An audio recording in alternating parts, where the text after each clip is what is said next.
Welcome, everyone. Welcome again to another episode of the Pt1 podcast. I haven't come up with a permanent name for it yet, so I'm just trying different names, I guess. But I'm always keeping the name Pt1 in the title, okay? So the Pt1 podcast, whatever you want to call it, right now.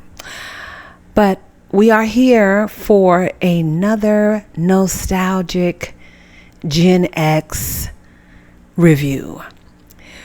Today I'm reviewing the movie, one of my favorite classics of the Gen X, okay, is The Never Ending Story. Now, I watched part 2 of it because I had broken the story in two, okay, because it's a lot to, note take. I was taking notes, people, okay, because I want to get this one right. Unlike The Wizard of Oz, this one, this never ending story for me was, I connected to it on a deeper level, even as a child. Okay, I just felt like it was just more my thing. You know what I'm saying? My speed, shall I say, than the Wizard of Oz, because I'm not really into, musicals like that. So I'm more into the drama in movies and comedy and dramas. I'm more into that. I like action, but not too much. Okay, I don't like all that noise, Anyway, now let's get into this review of The Never Ending Story, the 1984 classic Gen X nostalgic, energy up in here today. Now, first, we are going to start off in the beginning. It is just Sebastian, which is one of the main characters. Sebastian, he is a child, and his mother has passed away. Okay, his mother has passed away, and now it is just him and his dad living together, moving on or trying to move on from the pain of losing his mother, Sebastian. So he tells his father, I had another dream about mom again, and and so his dad doesn't have that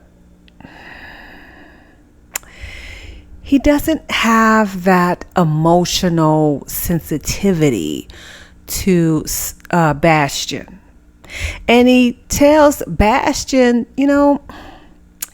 son, we got to, get our head out of the clouds and stop dreaming. And we have to handle things, straight ahead, or, just, we have to handle things straight on. That's what I want to say, straight on. And, we got to stay grounded and not be too dreamy and, And so Bastian is like, okay, you're right. Yeah. Okay. Got to keep my head out the clouds and feet on the ground. All right, Dad. I got to grow up. Which is what he's telling Bastian to do, is to grow up. You got to get over the death of your mother, and we have to move forward. All right. So Sebastian is like, okay.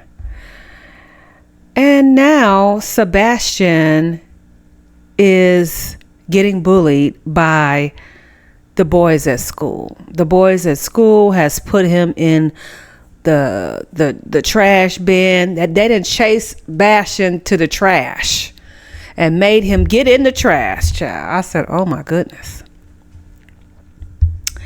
So after Bastian comes out of the trash, okay, he sees the kids again. The three bullies again. The three bullies from school want him to get back in the trash. And Bastion is like, oh, hell to the no. Oh, hell to the no. I am not going to go. And he runs into this bookstore.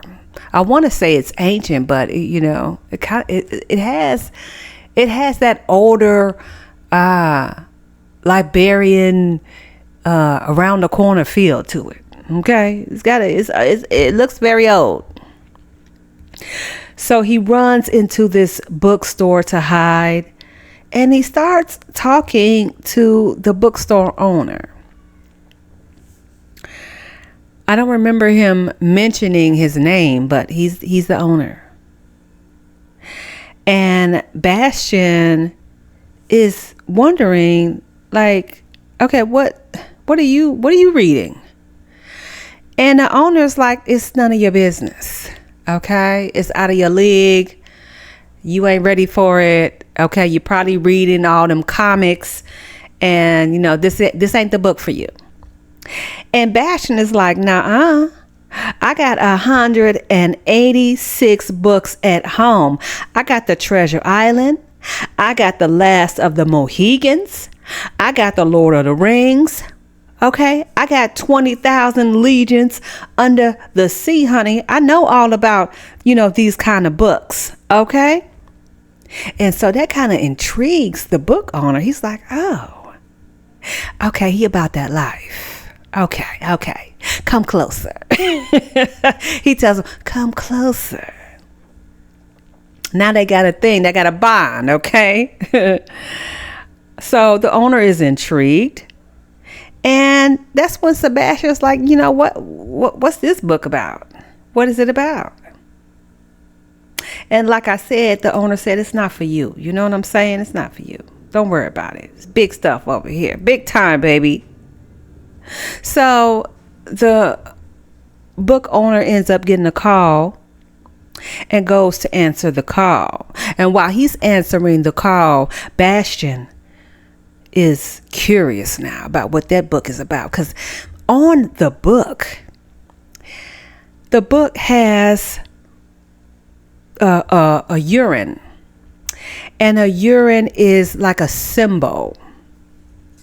It's a symbol of a snake eating its own tail. It's actually two snakes eating its own tail.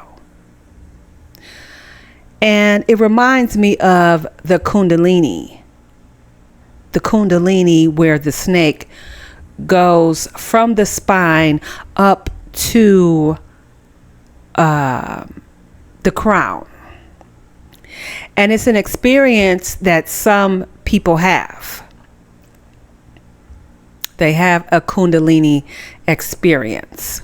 So it's a physical experience, more like energy moving through the body.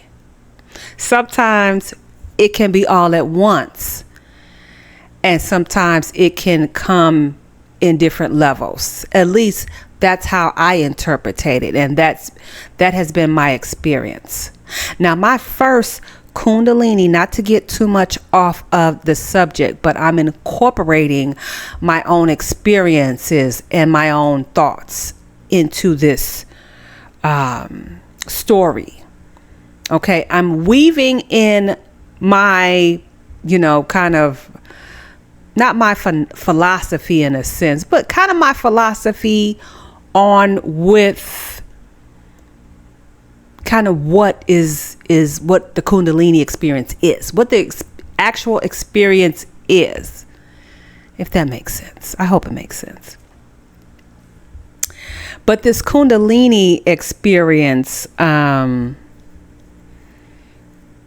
is something that you get through meditation and quietness, and sometimes other people can also help you get your Kundalini experience. Now, I believe that my first Kundalini experience was in one of the places that I would have never or that you would never expect someone to get a Kundalini experience is in the church.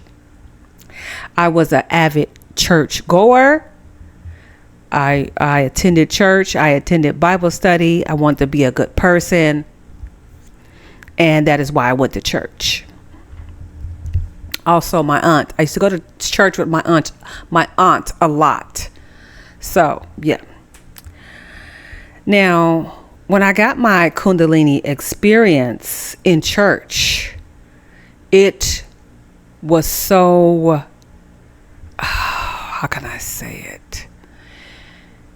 It was, still to this day, it is one of the best experiences of my entire life. One of the best experiences of my entire life. And I was sitting with myself thinking, like, what was the best experience that I've ever experienced in my entire life? And I came to the conclusion that that day in church was one of the best experiences that I have ever had in my entire life. And I have never experienced anything like that since. Anything. And I'll tell you how it happened. I was standing in church, and I had two pastors then. My pastor was a male and a female. I had a co-pastor and a primary pastor. And they started speaking in tongues to my sacral and solar plexus. Their hands, while they were speaking in tongues, their hands started moving towards my solar plexus and sacral chakra. And while they were doing this, I am just looking at their hands, like, where are they putting their hands, and why they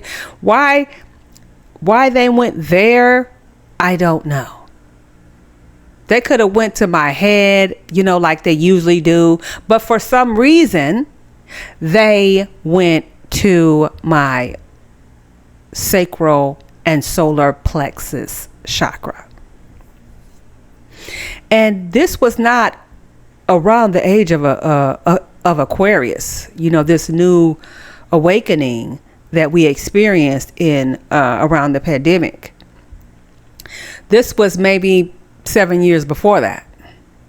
But I didn't know what it was. I just thought, it's the Holy Spirit. It's Jesus moving through my body. And I'm not saying that wasn't the Holy Spirit. I don't think that the Holy Spirit is what we think it is.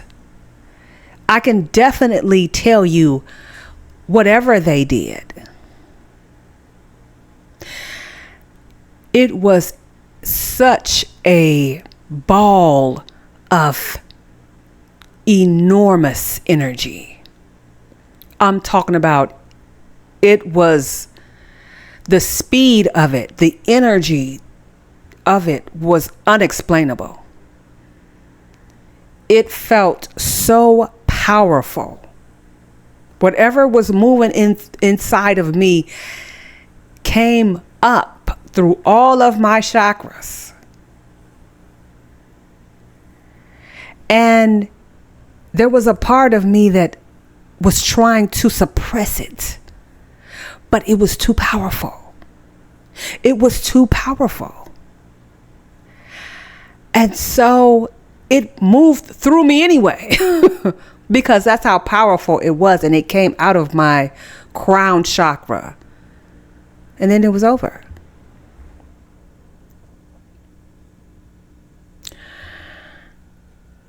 And I remember a church member, because he was looking at the whole thing. And then afterward, he asked me, he's like, "Are you okay?" Like, that was seemed like a very traumatic experience for you. Are you all right? And I'm just like, yeah, I'm fine. He's just like, okay. But I really was fine. But I don't think I processed that experience in that moment. I didn't realize what was going on. I just, But anyway, I went totally off the story, and I meant to, because I'm weaving in my experience with this story. Okay, so stay with me. But that was my Kundalini experiences, and I've never experienced that again. Okay. Now back to the story. Oh, and the urn of the snakes. The urn of the snakes. Okay, I said that wrong. It is actually called a urine. AURYN. And the urine is symbolic. It's actually a symbolic ancient Egyptian symbol. Two snakes eating each other, okay? Or like a single serpent devouring its own tail, all right? And it represents infinity, eternal cycles of life, death, and renewal, all right? And it signifies self-reflexivity, the harmony of opposites, and the concept of perpetual self-creation, all right? Like I said, the origin is ancient Egyptian, and later it was adopted into Gnosticism and Hermeticism, okay? And it just symbolizes, the nature of the universe and where things end and also where things begin, similar to the phoenix. Okay, I guess the phoenix rising. I'm reading from Google here because I want to give you, extensive meaning of the symbol. Okay. So I'm assuming that similar to the phoenix means the phoenix rising, because you think the phoenix is dead and gone, but no, the phoenix has renewed and risen again. All right. So this urn he will get it later, but the urn right now is on the book. So now the story, let me get back on track here. So he tells Bastian that the book is not for him. Don't worry about it. But while he's receiving his call, Bastian takes the book and leaves a note saying that he will return the book once he is finished with it. And that seems to please the book owner. He's glad that he took the book. Yeah, now he can go on an adventure. All right. And so now the story really begins. It opens up in the fantasy world of Fantasia, I believe. And the rock biter is coming through the forest. Now the rock biter is a rock that eats rocks. Okay, it's a rock that eats rocks. And he has a very nice voice, very deep and meaningful. And so the rock biter is running. The rock biter is trying to get away from this great nothing that is dissolving the land of Fantasia. And he is trying to, seek higher resources, because all the resources is gone. All the resources is gone and done and then disappeared, and the great nothing has taken over. And so the rock biter stops in front of the night hop and the racing snail and the bat.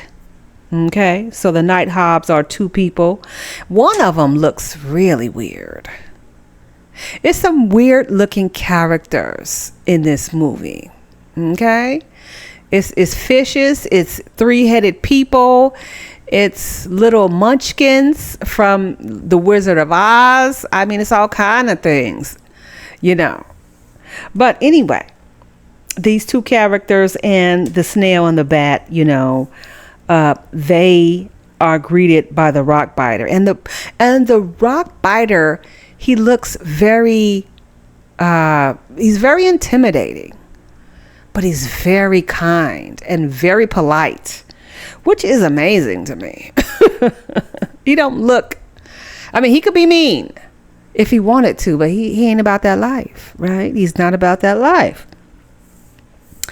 And so he tells the Nighthawks that Fantasia is disappearing. Fantasia is disappearing. He don't know where it's going. And, you know, there's no more rocks to eat. And he's eating their rocks.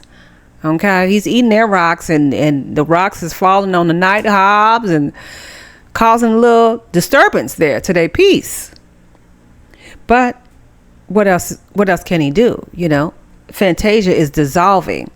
And he is seeking help. I mean, he's trying to get some help or some answers or something. And so they tell him, the Nighthawks tell him, well, I think this is happening all over. This is happening all over. And we need to find out what's going on. We need to find out what's going on. So the rock biter, the snail, and the bat, you know, and the Nighthawks, they go out and they seek help. And they going to the tower, the ivory tower, to seek help from the Empress. Because if anyone can help them, it's the Empress. The Empress is the baddest, okay? So they get to this ivory tower to seek help from the Empress. Because the nothing is coming and all of Fantasia will be lost. But they find out that the Empress is sick herself and she cannot help because she is sick. So the Empress actually sent a great warrior. She sent a great warrior to help find a cure and to save Fantasia. Okay? Because the home of the Empress is the only hope to save them from the nothing. Okay? So, the great warrior steps up, only for them to find out that the great warrior is a little child. The great warrior is a little child? No way. No damn way. This is the great warrior? And the great warrior is Atreyu. Now, the speaker of the ivory tower just looks and say, we don't have time for games, little boy. This is not a place for child. This is not a place for children. We are looking for the great warrior, and it can't be a child. And Atreyu says, well, I'm the warrior that was sent. I'm the great warrior. And if you don't like it, then you can shove it. Pretty much. I'm going to throw a little comedy in here, y'all. Okay. I just have to. I can't let this be like a stale review. I got to throw some of my comedy in here. So just bear with me. And so the speaker of the house is like, wait a minute. You're our only hope. So, okay, I'm just going to let you know You know, it won't be easy, little boy. And you can't take no advice, and you can't take no tools with you.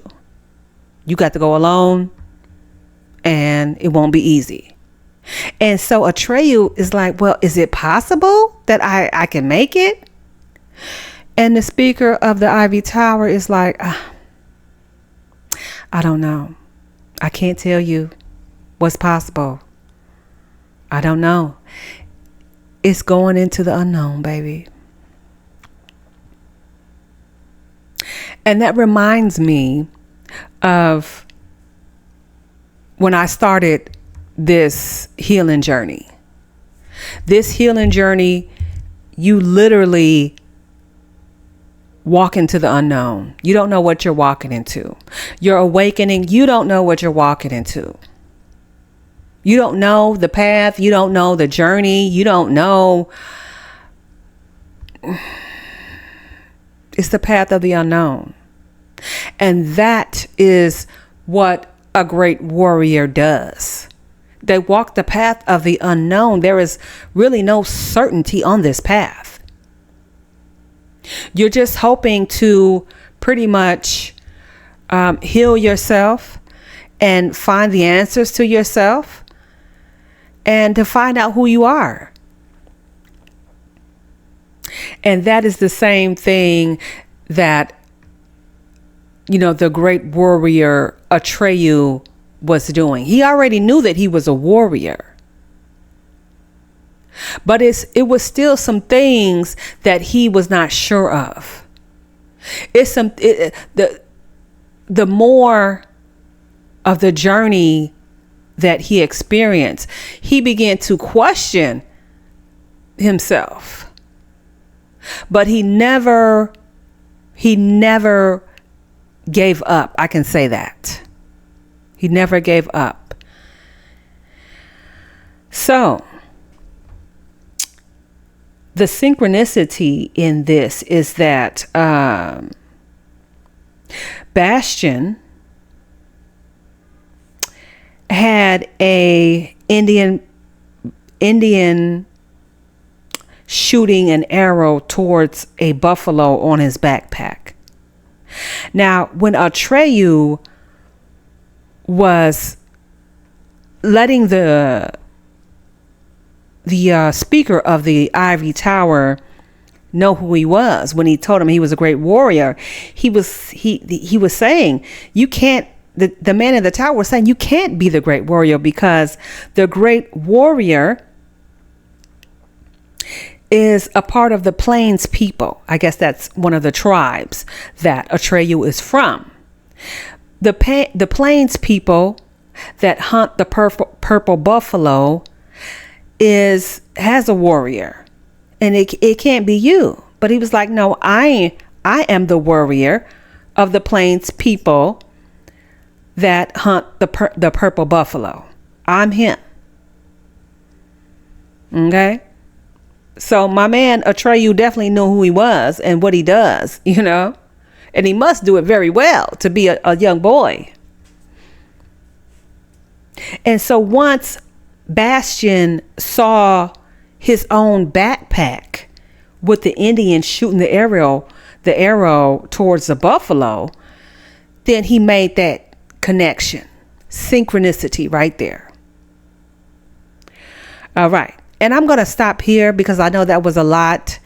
I am going to do part 2 soon. All right. But I want to stop here and just let you process that. Okay. Because I went kind of all off, but I meant to. I'm just weaving things into the story. Okay. As I go. So yeah, that's the method to my madness. But part 2 is coming up. We are going to post this on March 8th. And if you want to hear part 2, I will do part 2. Okay? But I think I'm going to do it anyway because I don't want to, I want to get all this out. But part 2 is coming up next. Next, we will be discussing on part 2 about the importance of seeing these synchronicities. Some of you may be seeing angel numbers right now, and other synchronicities that you are putting together to make sense of things. You know what I'm saying? Your awareness is expanding. And as that awareness expands, you will see synchronicities. Okay? Especially the angel numbers. They just keep coming. They never, it's like once you start seeing them, it don't stop. I don't think the angel numbers, me seeing the angel numbers, are ever going to stop. I think that I will definitely see them every day from here on out.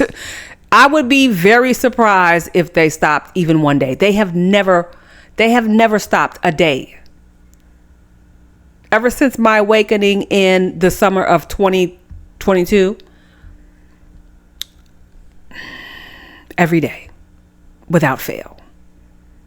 I guarantee you, I've seen an angel number for at least 3 years straight. So anyway, part 2 is coming up soon. All right. Now, this is the end of part 1 for the Never Ending Story review for us Gen Xers and the people that are awakening right now. Okay. And I will see you soon for part 2. Let me know what you think. Leave your comment and leave, your experience of when you were a child and you, for the first time, when you saw the Never Ending Story. You can watch it right now on Prime. That is where I watched it. I paid about $4.50, I believe, almost $5 to watch it. And Prime gives you about 3 days to watch it. So that's how I watched it again. And let me tell you, watching it this time, because I watched it maybe about 3 months ago. And this time watching it again, it was like watching a whole different movie.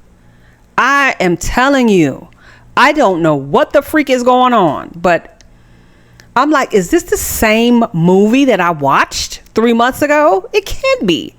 So to me, that's letting me know that somewhere I'm awakening. Like I am awakening and my consciousness is ascending, because this is not the same movie that I watched 3 months ago. I got so much nuggets from watching this today. It's crazy. But I'll be back with part 2. Leave your comments, like, share, and subscribe if you want to. If not, it's okay. Doesn't matter. I'm going to still do my thing. Whatever you do, I'm going to still do my thing. I'm going to still be me, authentically me. Okay? All right. And that is the end of part 1. I will see you soon for part 2. Peace.